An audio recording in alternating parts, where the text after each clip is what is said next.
what karma really wants from you. What if I tell you that karma is not trying to punish you, not even trying to reward you, and not even trying to judge you? That karma is actually trying to teach you something very important, very profound, something that once understood can end all fear, suffering and confusion in life. Most people are scared of karma. They think karma means punishment. They think karma is cruel. But here is the truth. Karma is not against you. It is working for you. If you have ever asked questions like, why do good people suffer? Why do bad people succeed? Why does life sometimes feel so unfair? Then this video is for you.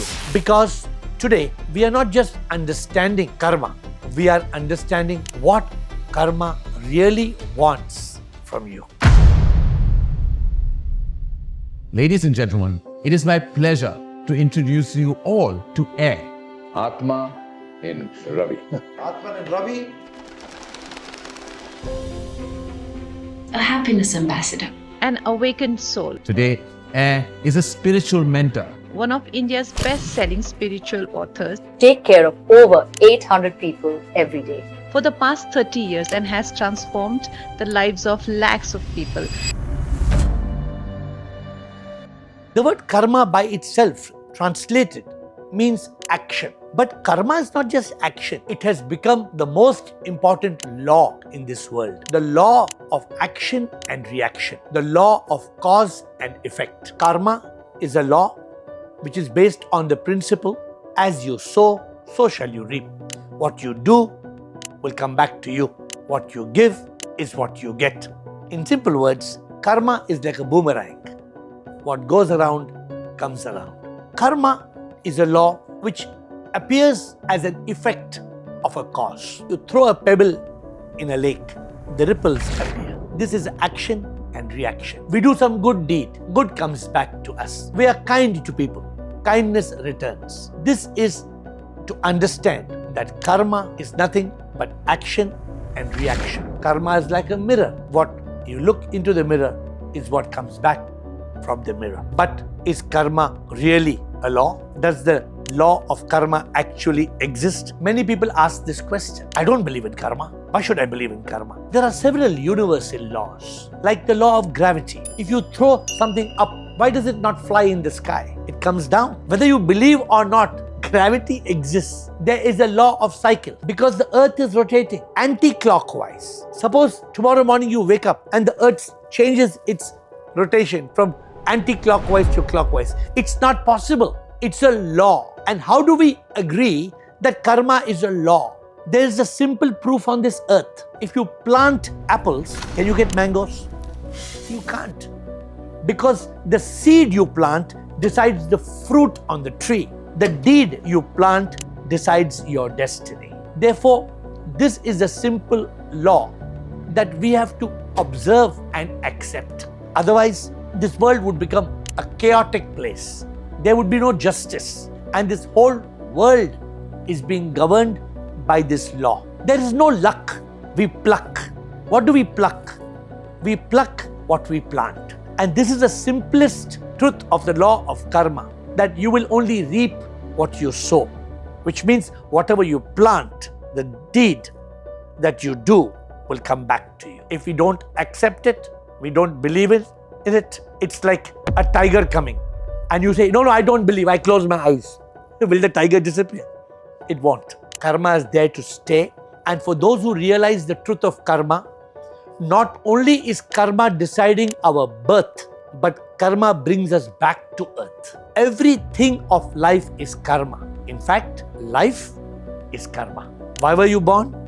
Karma. Why is your good or bad destiny unfolding? Karma. Will you attain the supreme we call God if you are free from karma? If you are not, the cycle will go on and on and on.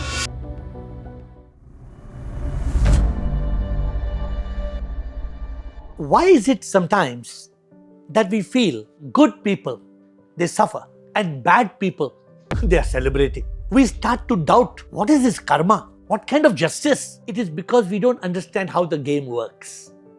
we don't understand how the law of karma is unfolding. The law of karma is not instantaneous. It's not like a Maggi 2-minute noodle. No, it's not that I do something now, I get the result now.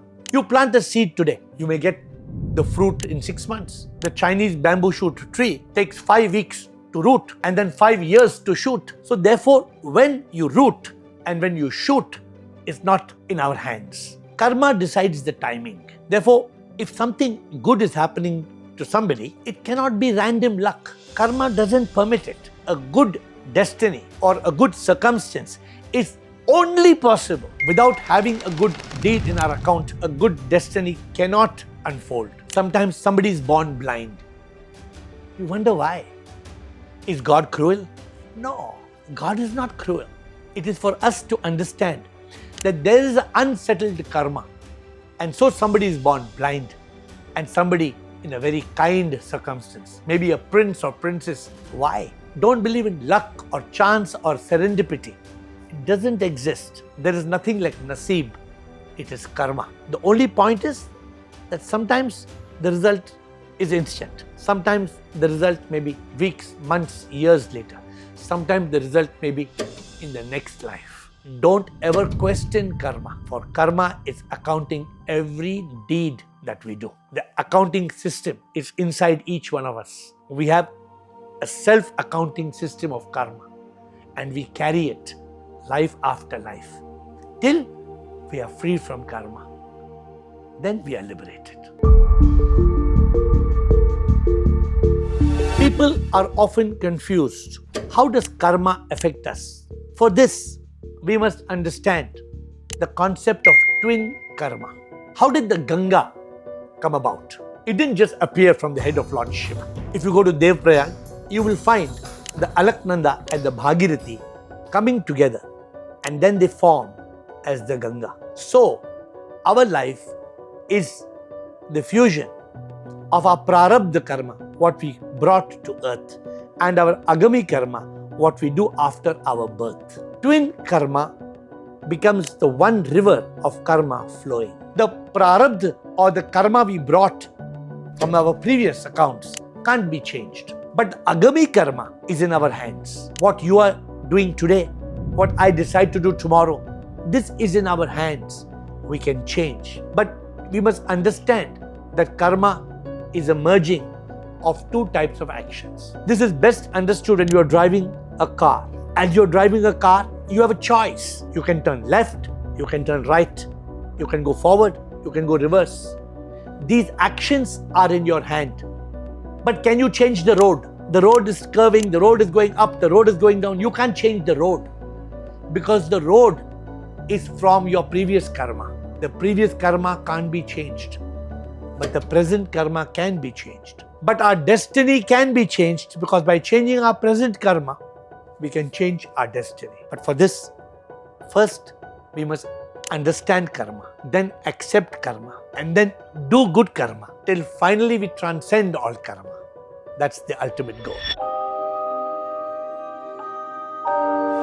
Comes as an opening account called prarabdha karma. This past life karma is already done, can't be changed. We have to settle it. Therefore, somebody is born in a slum, somebody is born as a prince, somebody is born blind, somebody is born healthy.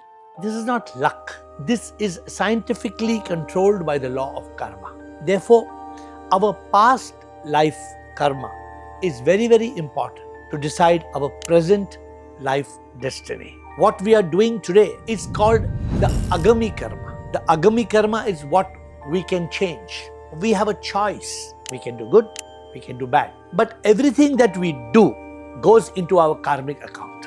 Once it's done, we can't change it. A lot of people think a thought creates karma. A thought doesn't create karma. Suppose I think I will go and serve the poor, I will go and help people. Just thinking will not do it. Just thinking will not create good karma unless the thought becomes action. So also, suppose I have a bad intention. I want to murder somebody, but I change my mind.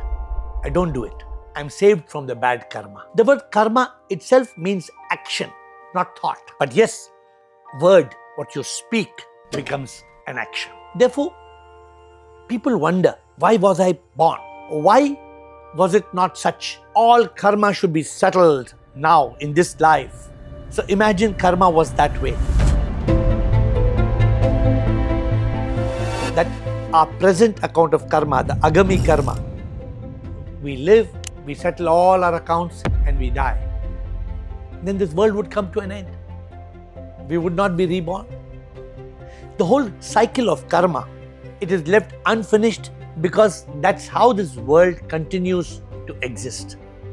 We are born, we are gone, because every time we go, we carry with us unsettled karma, good and bad. Some people think that by doing good karma, we are all sorted. No, bad karma is being caught in handcuffs and good karma is being caught in golden handcuffs, which means we will still have to come back because we have prarabdha karma. If our prarabdha karma or opening balance is bad karma, we will be born with bad circumstances, bad destiny, bad family, bad financial conditions.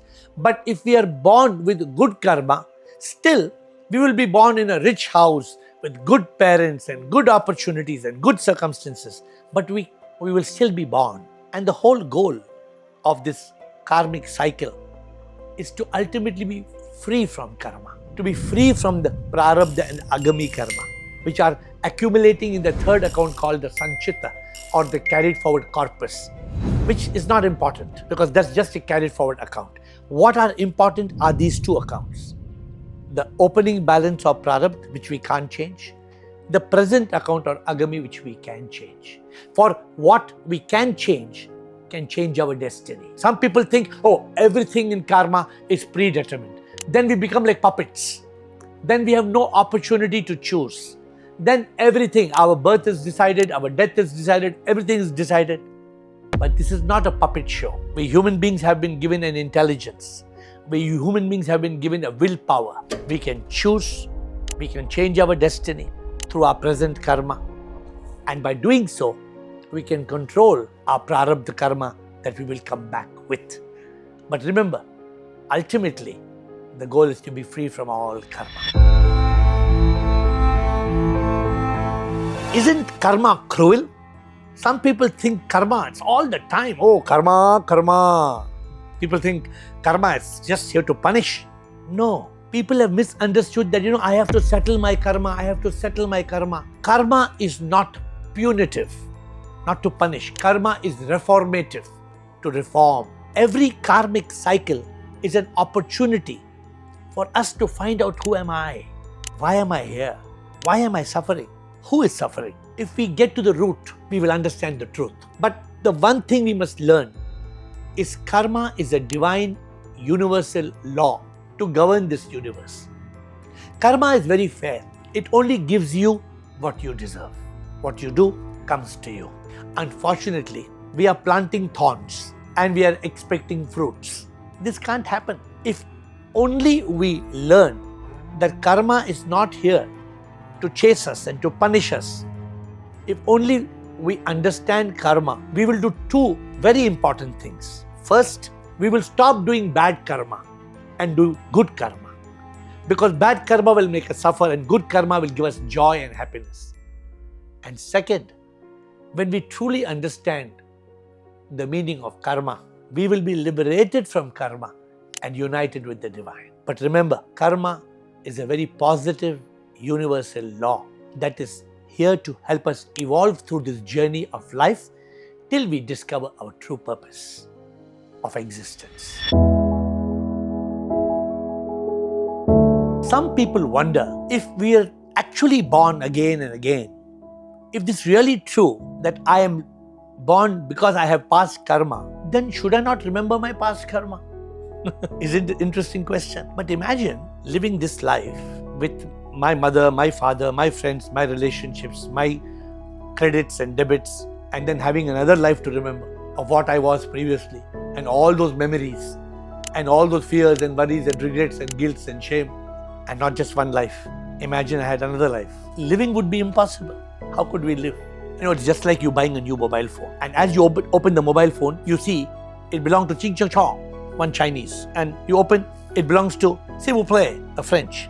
And you open, It belongs to Innapa and Tamilian. Now, how do you manage that mobile phone if it has already got 4 people's data in it? It'll be impossible for you to reply to messages that's coming from to 4 people. So just that simple thing, that this device called life is completely factory reset.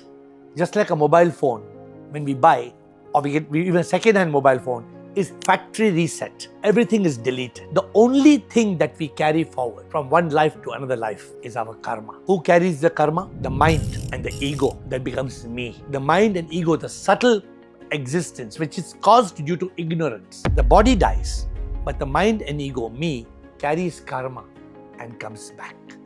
And this cycle goes on and on.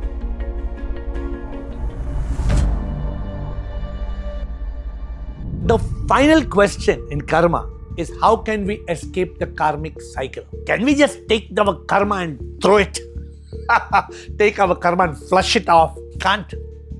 Some people commit suicide. They are so upset. Arey yaar, what is this life? Zindagi kya hai? I just want to go. I don't want to live. And they die. Are they free from karma? There was a boy in 10th standard. He went to his teacher and he told the teacher, "Sir, you are my good friend. I have a request. I want to commit suicide. Tell me what is the best way." The teacher was very intelligent. He calmly said, "You can use a rope, or you can take chemical, or some rat poison." And as he was explaining the various options, and the boy was listening, how this teacher is telling me various ways of suicide. The teacher said one thing, but you are committing suicide because you don't want to attend the 10th standard exam. He said, "Yes, sir." He said, "But please remember one thing. When you come back, you have to start from first standard." So first standard, second standard, third standard, fourth standard. The boy said, "I'll do the examination. I don't want to suicide. I'll do that." So karma is like that. Don't try to run away from karma. Because you have done that karma. You have to face it. Is there no hope of escaping karma, of escaping from this cycle? There is. If we realize, who does the karma belong to? Does the karma belong to this body? This body will die. Then, who carries forward the karma? The mind and ego, me, which is caused out of ignorance. The subtle mind and ego, called Sukshma Sharir, subtle body, carries mind and ego and comes back when a new soul, gives it life. And then the cycle goes on. But when I realize I am not this body that will die, I am not the mind which nobody can find. The ego is enlightened. I am the soul that is birthless and deathless. In that moment, the soul has no karma, and we are free from the cycle of karma and from rebirth. This law of karma will make us go on and on and on. We will be born and we will be gone and we will be reborn. But ultimately, the law of karma wants us to realize that all this suffering, the triple suffering, pain of the body, misery of the mind, agony of the ego, all this is because of avidya, ignorance. Karma wants us to be awakened. I am not the body. The body will die. I am not the mind. There is no mind. It's just a bundle of toxic thoughts. But I am. Who am I? The ego realizes I am not the body and mind. I am the soul. I am the divine soul, the spark of unique life, the energy that has sipped the supreme immortal power we call God. If only we realize this, then karma liberates us and we are united with the divine, the supreme. This is what karma wants from each one of us. But because we don't realize it, the cycle of samsara goes on, and we will be reborn. Let's put it together. We understand that karma is not about just punishment or rewards. It is beyond. It is life education. While good karma binds us through luxuries and comforts, bad karma holds us through suffering and pain. But ultimately, freedom comes from awareness, not from accumulation of karma, becoming free from it. Karma's final lesson is self-realization. Realization of who am I. When this realization happens, the karmic cycle ends. I hope this video has brought clarity to you about your life and your karma. If it did, please consider subscribing to this channel. And soon, in our next video. I'll be there to see you.